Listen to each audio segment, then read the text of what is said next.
જીવદયા પ્રેમી ધર્મેશ ગામી આજરોજ પ્રતિક ઉપવાસ પર બેઠેલો છું। માનનીય સુપ્રીમ કોર્ટે જે રીતના આવારા રખડતા કૂતરાઓ માટેનો ઓર્ડર કર્યો છે એ બહુ સખ્ત છે, બહુ કડક છે। કેમ કે કૂતરાઓને પણ રખડવાનો અધિકાર છે, એની આઝાદીને છીનવવાનો માણસને કોઈ અધિકાર નથી।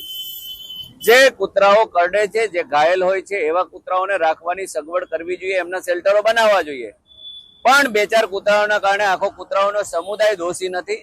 એમની સ્વતંત્રતા છીનવવાનો આપણને કોઈ હક નથી, અધિકાર નથી। એટલે આ માનનીય સુપ્રીમ કોર્ટનો જે ફેસલો છે એ બાબતે કંઈ ને કંઈ ઘટતું રાષ્ટ્રપતિ મહોદય કરે, સરકાર કરે અને એમાં હસ્તક્ષેપ કરે। કેમ કે જીવદયા એ આપણા ભારતનો મૂળ મંત્ર છે, અનુકંપા એ મૂળ મંત્ર છે।